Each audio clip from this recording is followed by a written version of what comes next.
শুভ সন্ধ্যা বন্ধুরা, আজ হলো 27 জুলাই, 10 শ্রাবণ, সোমবার। আজকের সন্ধ্যার বিশেষ বিশেষ খবরগুলি হলো: এক চাঞ্চল্যকর ঘটনা, জামাতার হাতে শ্বশুর খুন, গ্রেফতার জামাতা, তীব্র চাঞ্চল্য। কর্তব্যে গাফিলতির কারণে রোগীর মৃত্যু, করিমগঞ্জ সিভিল হাসপাতালের ডাক্তার নীলাদ্রি শেখরকে চাকরি থেকে বরখাস্ত করা হলো। আন্দোলন হলেই সেখানে লাঠি চার্জ করা যায় না, বিক্ষোভ চলছে বলেই লাঠি চার্জ করবে পুলিশ, এটা সমর্থন করা যায় না, আজ বলল সুপ্রিম কোর্ট। ছাত্র বিক্ষোভ ঠেকাতে AK-47 চালিয়ে দেন, বিহারের সেই পুলিশ কনস্টেবলকে সাসপেন্ড, সুপ্রিম কোর্টেও মামলা। আজ বিধানসভায় হাতে সুপারি নিয়ে সরব জুবাইর এনাম, স্থানীয় চাষিদের সমস্যা তুলে ধরলেন, চাইলেন SOPও। শিলচরে দুঃসাহসিক চুরিকাণ্ড, নগদ টাকা এবং স্বর্ণালংকার লুট, তদন্তে পুলিশ। ভয়াবহ বন্যার ক্ষত এখনো তাজা, গড়হারা হাজারো পরিবার পুনর্বাসনের অপেক্ষায়।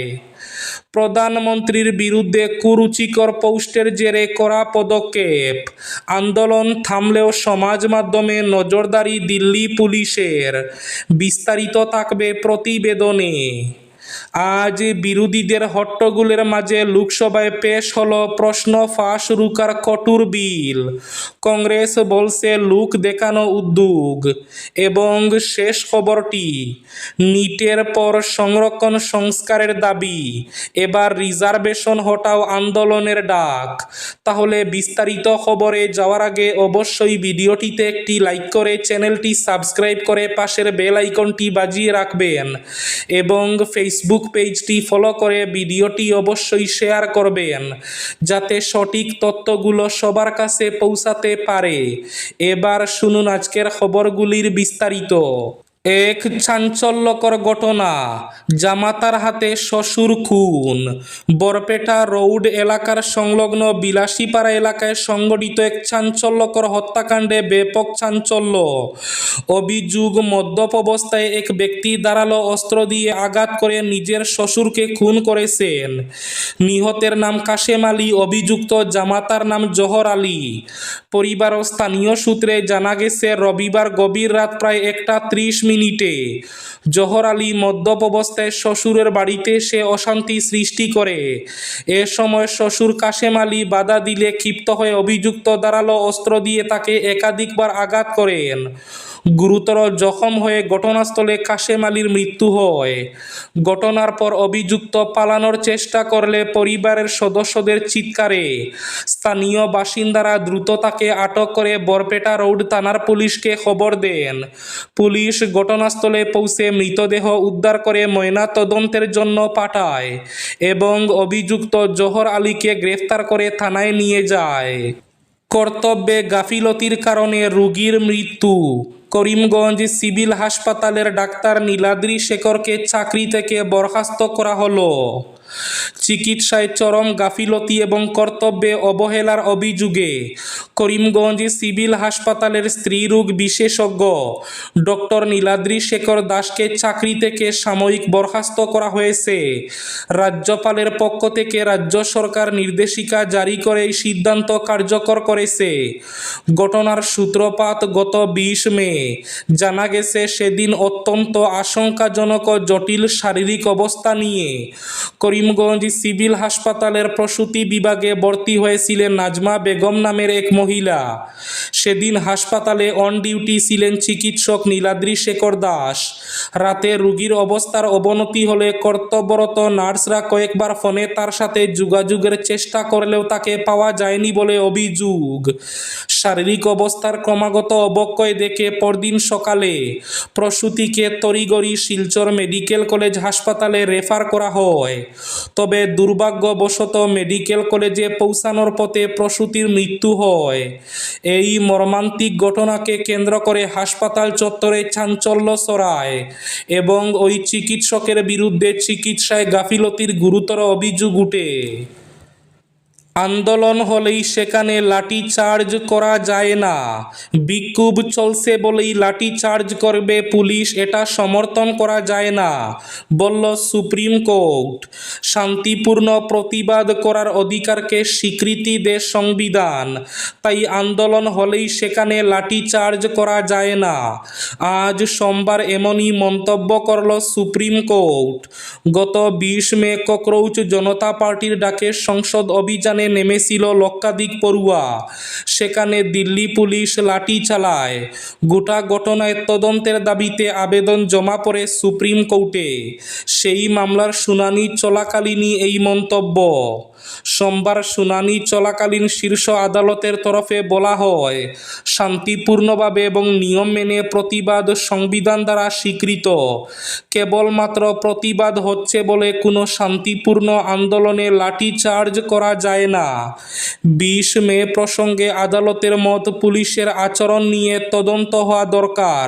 শুধু তাই নয়, যেসব পুলিশ কর্মী আহত হয়েছেন তাদের জন্য পর্যাপ্ত গিয়ারের ব্যবস্থা কেন ছিল না সেটার জবাব দিতে হবে সরকারকে। শীর্ষ আদালতের মতে, গোটা দেশের পুলিশ কর্মীদের ইউনিফর্ম নিয়ে গাইডলাইনের বিষয়টি ভেবে দেখা উচিত। এদিকে ছাত্র বিক্ষোভ ঠেকাতে AK-47 চালিয়ে দেন বিহারের সেই পুলিশ কনস্টেবলকে সাসপেন্ড, সুপ্রিম কোর্টেও মামলা। পড়ুয়াদের বিক্ষোভ রুখতে পুলিশের বিরুদ্ধে পেলেট গান বা সররা গুলি চালানোর অভিযোগ উঠেছিল দিল্লিতে। ছাত্র আন্দোলন ঠেকাতে এবার বিহারের এক পুলিশ কর্মী পুলিশ কনস্টেবলের বিরুদ্ধে AK-47 চালিয়ে গুলি করার অভিযোগ উঠল। অভিযুক্ত পুলিশ কনস্টেবলকে ইতিমধ্যে সাসপেন্ড করা হয়েছে। এই ঘটনায় সুপ্রিম কোর্টে জনস্বার্থ মামলা দায়ের করেছেন RJD সাংসদ মনোজ কুমার ঝা। নিটের পর সংরক্ষণ সংস্কারের দাবি, এবার রিজার্ভেশন হটাও আন্দোলনের ডাক। দেশ জুড়ে চলা জেনজির আন্দোলন ইতিমধ্যে সফল হয়েছে। নিট পরীক্ষার প্রশ্নপত্র ফাঁসকে কেন্দ্র করে কেন্দ্রীয় শিক্ষামন্ত্রী ধর্মেন্দ্র প্রধানের পদত্যাগের দাবিতে চলছিল ওই আন্দোলন। অবশেষে পদত্যাগ করতে বাধ্য হয়েছেন তিনি। তবে সরকার নত হতেই এবার আরও এক দাবি নিয়ে অভিযানের ডাক দিচ্ছে দেশের যুবক যুবতীরা। সরকারি চাকরির ক্ষেত্রে রিজার্ভেশন বা সংরক্ষণের জেরে দীর্ঘদিন ধরে বঞ্চিত হচ্ছিল জেনারেল OBC শ্রেণীর প্রার্থীরা। এবার সেই রিজার্ভেশন সংস্কারের দাবিতে খোলা হলো রিজার্ভেশন হটাও আন্দোলন। ককরোচ জনতা পার্টির আন্দোলনের সাফল্যের পর এবার পরপর দুটি একই ধরনের দল তৈরি হয়েছে সোশ্যাল মিডিয়ায়। প্রথমটি হলো দেশের E20 পেট্রোল বন্ধের দাবিতে E20 জনতা পার্টি এবং দ্বিতীয়টি হলো সংরক্ষণ সংস্কারের দাবিতে রিজার্ভেশন হটাও আন্দোলন। X এবং ইনস্টাগ্রাম দুটি অ্যাকাউন্টে যুক্ত হচ্ছে হাজার হাজার ফলোয়ার। ফলে আবারও বড়সড় আন্দোলনের আঁচ পাচ্ছেন বিশেষজ্ঞরা। বিধানসভায় হাতে সুপারি নিয়ে সরব হলেন জুবাইর এনাম। স্থানীয় চাষিদের সমস্যা তুলে ধরলেন, চাইলেন SOP। আসাম বিধানসভার অধিবেশনে হাতে স্থানীয় সুপারি নিয়ে রাজ্য সরকারের নীতির বিরুদ্ধে সরব হলেন বিধায়ক জুবাইর এনাম মজুমদার। স্থানীয় সুপারি চাষিদের স্বার্থ রক্ষার দাবিতে তিনি সরকারের ভূমিকা নিয়ে একাধিক প্রশ্ন তুলেন এবং সুপারি খাতকে সুরক্ষিত করতে বেশ কয়েকটি গুরুত্বপূর্ণ প্রস্তাবও দেন। বিধানসভায় বক্তব্য রাখতে গিয়ে জুবাইর এনাম মজুমদার বলেন, স্থানীয় সুপারির জন্য এখনও কোনো স্ট্যান্ডার্ড অপারেটিং প্রসিডিউর অর্থাৎ SOP প্রণয়ন করা হয়নি। তার দাবি, সুস্পষ্ট নীতির অভাবে রাজ্যের সুপারি চাষিরা নানা সমস্যার মুখোমুখি হচ্ছেন। তিনি প্রশ্ন তুলেন, সরকার কেন বার্মিজ সুপারি রাজ্যে প্রবেশ করতে দিচ্ছে? বিরোধীদের হট্টগোলের মাঝেই লোকসভায় পেশ হলো প্রশ্ন ফাঁস রুখার কঠোর বিল। কংগ্রেস বলছে লোক দেখানো উদ্যোগ। ঘোষণা আগেই করা হয়েছিল, সেই মতো প্রশ্ন ফাঁসের বিরুদ্ধে কঠোর পদক্ষেপের লক্ষ্যে সংসদে সংশোধনী বিল আনল কেন্দ্র। আজ সোমবার দুপুরে লোকসভায় এই বিল পেশ করেন কেন্দ্রীয় মন্ত্রী জিতেন্দ্র সিং। প্রশ্ন ফাঁস, বিতর্ক এবং ছাত্র বিক্ষোভে পুলিশের বাড়াবাড়ি বিষয় নিয়ে কেন্দ্রের জবাবদিহি চাইছে বিরোধী দলগুলি। সোমবার অধিবেশনের শুরু থেকে তা নিয়ে দফায় দফায় উত্তপ্ত হয়ে সংসদের উভয় কক্ষ। বিরোধীদের এই হইহট্টগোলের মাঝে সংশোধনী বিল পেশ হল লোকসভায়। সোমবার অধিবেশনের শুরু থেকেই প্রশ্ন ফাঁস বিতর্কে বিরোধী সাংসদেরা হট্টগোল শুরু করেন। তার জেরে দুপুর 12টা পর্যন্ত মুলতবি হয়ে যায় উভয় কক্ষ। দুপুর 12টায় ফের অধিবেশন বসলে বিরোধীদের হট্টগোলের মাঝে সংশোধনী বিলটি লোকসভায় পেশ করেন মন্ত্রী। তারপরেই ফের দুপুর 2টা পর্যন্ত মুলতবি হয়ে যায় অধিবেশন। শিলচরে দুঃসাহসিক চুরি, নগদ অর্থ এবং স্বর্ণালংকার লুট, তদন্তে পুলিশ। শিলচর শহরের বিবেকানন্দ রোডের 23 নম্বর লেন এলাকায় এক দুঃসাহসিক চুরির ঘটনায় চাঞ্চল্যের সৃষ্টি হয়েছে। স্থানীয় বাসিন্দা নিশীতেশ দাসের বাড়িতে রবিবার ভোরে চোরের দল হানা দিয়ে নগদ টাকা, কয়েক লক্ষ টাকার স্বর্ণালংকার এবং অন্যান্য মূল্যবান সামগ্রী লুট করে নিয়ে যায়। ঘটনায় শিলচর তারাপুর আউটপোস্টে একটি মামলা দায়ের হয়েছে। পরিবারের সদস্যরা বাড়িতে না থাকার সুযোগে চোরেরা মূল বাড়ির পাশাপাশি নিচতলার ভাড়াটিয়ার অংশেও প্রবেশ করে বলে জানা গেছে। আলমারি ভেঙে নগদ টাকা, স্বর্ণালংকার এবং অন্যান্য মূল্যবান সামগ্রী নিয়ে পালিয়ে যায় তারা। প্রধানমন্ত্রীর বিরুদ্ধে কুরুচিকর পোস্টের জেরে কড়া পদক্ষেপ, আন্দোলন থামলেও সমাজ মাধ্যমে নজরদারি দিল্লি পুলিশের। নিটের প্রশ্ন ফাঁস বিরোধী আন্দোলন এবং শিক্ষাক্ষেত্রে দুর্নীতির প্রতিবাদে উত্তাল হয়েছিল রাজধানী। সেই আন্দোলন বর্তমানে তৃতীয় এলেও সমাজ মাধ্যমে প্রধানমন্ত্রী নরেন্দ্র মোদীকে নিশানা করে কুরুচিকর পোস্ট বা শালীনতার মাত্রা ছাড়ানো মন্তব্যের বিরুদ্ধে এবার কঠোর পদক্ষেপ শুরু করল দিল্লি পুলিশ। ইতিমধ্যেই একাধিক সোশ্যাল মিডিয়া প্ল্যাটফর্মকে নোটিশ পাঠিয়ে সেই সমস্ত ভিডিও, ছবি এবং কমেন্ট চিহ্নিত করে তা দ্রুত সরিয়ে ফেলার ব্যবস্থা করা হচ্ছে। দিল্লি পুলিশের একটি বিশেষ দল এই কাজের জন্য সর্বক্ষণ নজরদারি চালিয়ে যাচ্ছে। এবার শেষ খবরটি। রাজ্যের শিবসাগরে ভয়াবহ বন্যার ক্ষত এখনো তাজা। গড়হারা হাজারো পরিবার পুনর্বাসনের অপেক্ষায়।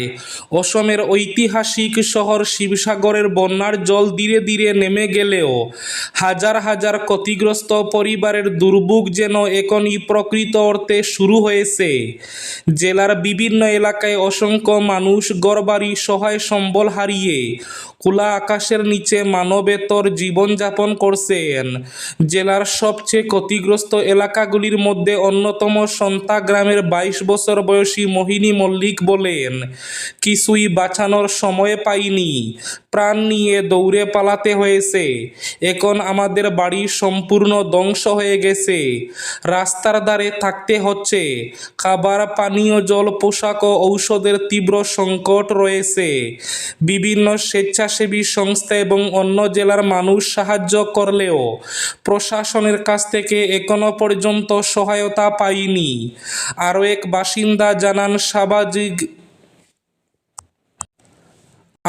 বাসিন্দা জানান স্বাভাবিক জীবনে ফিরতে অন্তত 15 বছর লেগে যাবে। বন্যা আমাদের 5 মিনিট সময়ও দেয়নি। সব কিছু হারিয়ে এখন কোথা থেকে শুরু করব সেটাই বুঝতে পারছি না। এই ছিল আজকের সন্ধ্যার বিশেষ খবরগুলি। ভিডিওটি অবশ্যই লাইক করে শেয়ার করে দেবেন।